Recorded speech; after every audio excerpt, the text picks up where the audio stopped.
The last week's headlines about autism and Tylenol have a lot of parents really worried. Maybe you've seen the posts on social media, or maybe another parent mentioned it to you. I want to start here.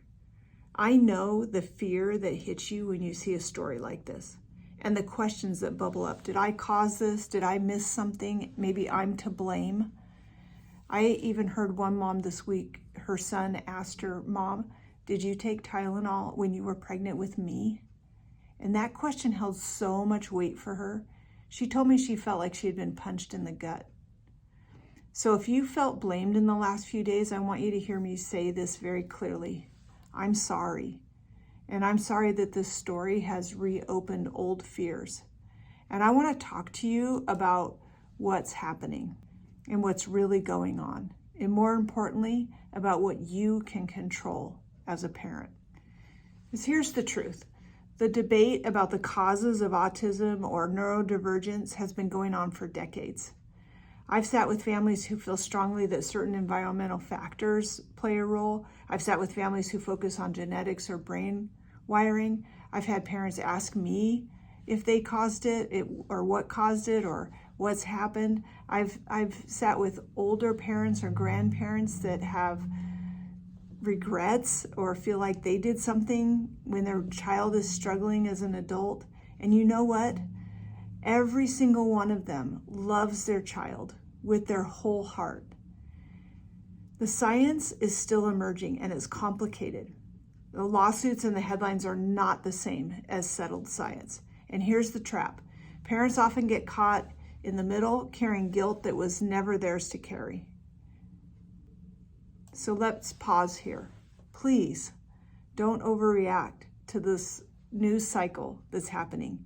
You're not alone in your worries, and you are not to blame.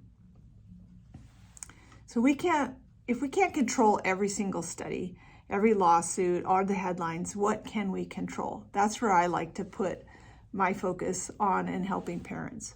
So here's the areas that I see that make the biggest difference in families. And before I list them, I want to pause with the truth that's sometimes hard to swallow. We cannot ask our kids to do what we are not practicing ourselves. If I want my child to feel safe, but I'm walking around stressed and reactive about what is happening, my child is going to feel that, even if I'm not talking about it in front of them, even if I'm not putting the news on or having conversations with my friends about it. They are going to feel that. And so I have to really, if I want my child to regulate and I'm snapping or spiraling at these headlines or these things that are going on, they're going to absorb my energy. And I just want you to be aware of what your kids are absorbing in your energy. It doesn't mean that you can't be upset or that you can't have discussions about this in your family. But think about the energy that is coming around the different things that are happening. And our kids, especially those with anxiety, with trauma, with ADHD or autism, are wired. They're wired to feel our vibes differently. Even if you're really concerned because they don't seem to have any empathy, they have a different way of feeling stuff. So your first step is always going to be you first and then them. And that's where it starts. So on all of these things that I want to give you, I want you to think about you first and then them.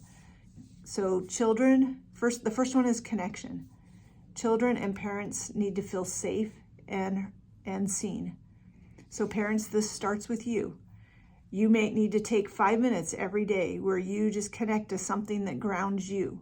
A walk, a prayer, a song, just breathing, managing your thoughts about it. What is the story that you are telling yourself about the things that are happening? Because when you're connected with yourself, then you're going to have more capability to connect with your child. One mom that I worked with realized that she had to put her phone down at dinner for herself. She started eating slower, she calmed down, and suddenly dinner with her son became more enjoyable instead of feeling rushed. And for kids, 10 minutes of special time each evening with no phones, no agenda, changed everything. Within a few weeks, meltdowns decreased, And that happens over and over in the families that I work with, because the child finally felt like I matter and I'm wanted. And it's just such an important thing to make that time for connection. And connection is not just talking to them, but playing a game or having reading time or whatever it is where you are working on that. The second one is structure. Our kids thrive on predictability, but so do we. So think about how scattered you feel when the day has no rhythm, and your kids can feel that too. And it's magnified sometimes, especially when there is a lot of stuff going on everywhere else. If you're watching the news at all hours, if your evenings are chaotic, if you're constantly even just scrolling that stuff and like having reactions, your child's going to feel unanchored. And instead, I want you to try building in those little rituals. Maybe you always light a candle at dinner, or maybe you always read a chapter together before bed. Whatever it is, we did like a reading time where we would get hot cocoa, and it was just kind of part of our routines, and it just helps to keep us in the structure and the routine, but also to keep us connected and grounded. One dad told me that he said, I started making my bed in the morning again, and I know it sounds silly, but it gave me one small sense of order, and somehow my daughter's morning routine got smoother too. So structure for you actually creates structure for them. Kids with ADHD, even a 5-minute timer can help them to get started. When a task feels small and predictable, then motivation follows. So I have lots of tips like that. If you want more, you're going to watch some other videos, you're going to hear some more things like that. Regulation is the third one. So this one's a game changer. Your calm body is going to calm your child, and even more than your body, because sometimes we can be like calm in our body, we're just sitting there, right? But your brain getting calm is what your children need, because then their mirror neurons can copy yours. So let's be honest, the news cycle, the politics, the lawsuits, it stirs up our anger and our fear, and our kids can feel it. And they might not know the details of the stuff with Tylenol or the political debates. They might not know or understand like what's all that's going on there. They may just be hearing bits and pieces of it, but they can feel the tension in our voice. And they know when the cabinet door is slammed, or the way we scroll and sigh, or the way we say things to the other moms, or whatever it is. I'm not doubting that you're not putting this on your child. I just want you to know that you can take a deep breath. You can get your brain to calm down. One parent told me, I didn't realize that my ranting about current events was raising my son's anxiety. And he thought that the world was completely unsafe because of the way that I was reacting.